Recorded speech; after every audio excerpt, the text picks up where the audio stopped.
Buenos días, estudiantes. Bienvenidos a una nueva clase de estudios sociales. Hoy, viernes 20 de noviembre del 2020. Observemos esa pequeña imagen.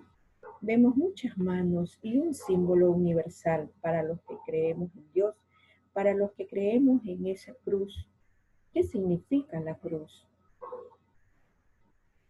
Jesús y la cruz tienen un significado muy importante para nosotros los católicos, para los que creemos por qué vino Él y con qué fin. Pues démosle gracias por este día, por la salud, por la armonía de la familia. Vamos a rezar el Padre Nuestro, todos. Padre nuestro que estás en los cielos, santificado sea tu nombre. Venga a nosotros tu reino. Hágase tu voluntad así en la tierra como en el cielo. Danos hoy nuestro pan de cada día. Perdona nuestras ofensas como también nosotros perdonamos a los que nos ofenden.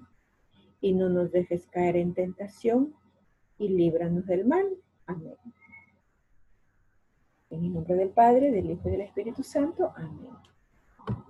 Bien, niños, continuamos con la clase. Como tema tenemos la revolución marxista y sus consecuencias. Como destreza vamos a leer para poder entender la clase. Analizar el impacto de la revolución marxista y la situación de inestabilidad y conflicto que desembocó en la crisis nacional de 1859. Hay esta palabra revolución, impactó, ¿verdad? La revolución, inestabilidad. Vamos a ver. Vamos a explorar. La región costa experimentaba un fuerte crecimiento en el siglo XIX debido a la agroexportación. Recordemos que en aquella época, lo que es en la ciudad de Guayaquil, lo que ahora se conoce también como la provincia del Guayas, era una ciudad portuaria, donde llegaban grandes embarcaciones en aquella época, procedentes de algunos lugares. Y la pregunta es, ¿consideras que las condiciones económicas influyen en las decisiones políticas que se toman en un país? Al hablar de condiciones económicas, estamos hablando que el comercio, la economía, es muy importante en un país. Vamos a ver a continuación. Acontecimientos de la Revolución Marxista. Revolución Marxista. El 6 de marzo de 1845, durante el gobierno de Juan José Flores, la élite guayaquileña dio un golpe de Estado. A eso se le conoce como la Revolución Marxista porque se dio el 6 de marzo. Élite guayaquileña eran grupos de poder. En aquella época ya se daba la pequeña banca privada, bancos de grandes comerciantes. Élite, gente de dinero, gente pudiente, como se conocen los ricos de aquella época. Ellos se unieron y dieron un golpe de Estado. No querían el gobierno de Juan José Flores y lo sacaron. La revolución marxista buscaba la protección de los intereses regionales guayaquileños. Es decir, la élite guayaquileña quería que el gobierno le dé medidas favorables para este grupo de poderes. Se intentó cambiar la bandera tricolor por la del 9 de octubre de 1820. Si ya Ecuador estaba consolidado, formado como Estado, ya tenía un símbolo. Pero los guayaquileños, ellos querían el poder totalitario y absoluto de todo el país y por ello pretendieron cambiar la tricolor por la bandera de Guayaquil. que consta de de franjas horizontales blancas celeste con 3 estrellas. La Revolución Marxista eligió como presidente a Vicente Ramón Roca. ¿Quién fue él? Un hombre de negocios de Guayaquil. Llevó un gobierno liberal. Pues él fue elegido por los grupos de gente pudiente.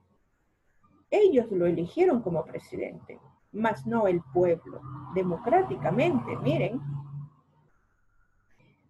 Al hablar de liberal, se refiere a gente de dinero, su gobierno liberal. A eso se refiere, chicos. Era un hombre de negocios guayaquileño. Su gobierno se dio la expansión económica de la costa como resultado de la creciente demanda internacional de cascarilla y de caucho.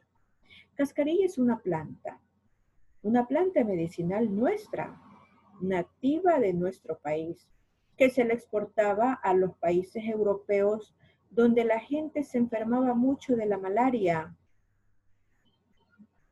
Y el caucho que se saca de los árboles. La cascarilla se da en la costa. En gran cantidad en aquella época se daba en la provincia de Manabí. La revolución de la esclavitud, un gobierno que lo presidió José María Urbina. Él asumió el poder en cambio con el apoyo de los militares. Igual era liberal, por lo que dictó medidas favorables para los exportadores de la región costa y la Sierra Sur. Miren, entonces continuaba ese grupo de poder que pugnaba por seguir en un poder totalitario de la región costa y parte de la Sierra Sur que él favoreció. Aumentó la exportación cacautera. En aquella época se dio mucho las grandes haciendas. Los que tenían estas grandes haciendas eran aquellos grupos de personas ricas de élite.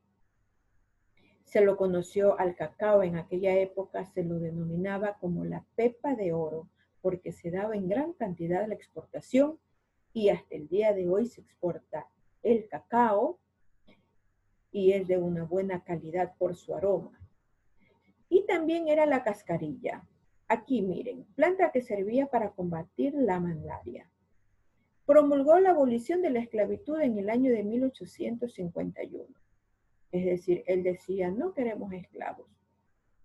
Pero en realidad eso era como decir para aparentar, pero en sí todavía existía la esclavitud en las grandes haciendas, tanto en la sierra como en la costa. Se daba la esclavitud. Regionalización y la falta de unidad. Aquí se da el gobierno de Francisco Robles. Francisco Robles continuó con la política liberal e implementó acciones sociales como la abolición del tributo indígena. Desencadenó una profunda crisis nacional. A esto llevó, en el primer punto, pago de la deuda de la independencia que el Ecuador mantenía con Gran Bretaña. Si se dio la independencia y también se sirvió otros países que formaron una Gran Colombia, ellos no asumieron la deuda. ¿Qué dijeron? Que pague Ecuador. Y nosotros desde ahí mantenemos la herencia de la deuda, que hasta el día de hoy nuestro país continúa con deudas con bancos internacionales. Intentó arrendar las Islas Galápagos a Estados Unidos. Un patrimonio nuestro intentó arrendar. Y nuestra soberanía no permite, la Constitución no permite esto y no debe de permitirse esto. Rompió relaciones con el vecino país, Perú, lo que produjo una posibilidad de guerra con este país. Perú, un país grande en su territorio, Ya en aquella época de este siglo XIX, el Perú se valió en muchas ocasiones, siempre nos ha invadido, porque desde aquella época ya había la falta de la unidad nacional. Gobiernos inestables, gobiernos que solo se preocupaban de la élite. Entonces, otros países robaron exenciones de tierras y desde la Gran Colombia, nuestro país no quedó legalmente con sus límites territoriales establecidos. Por eso Colombia, Perú se adueñaron de tierras y tierras nuestras. Esto determinó la ruptura de la unidad nacional. Movió la capital a Guayaquil, es decir, su gobierno con sede en Quito, en Carondelet, lo trasladó a Guayaquil para desde ahí dirigir al país. La ciudad no podía comercializar los productos.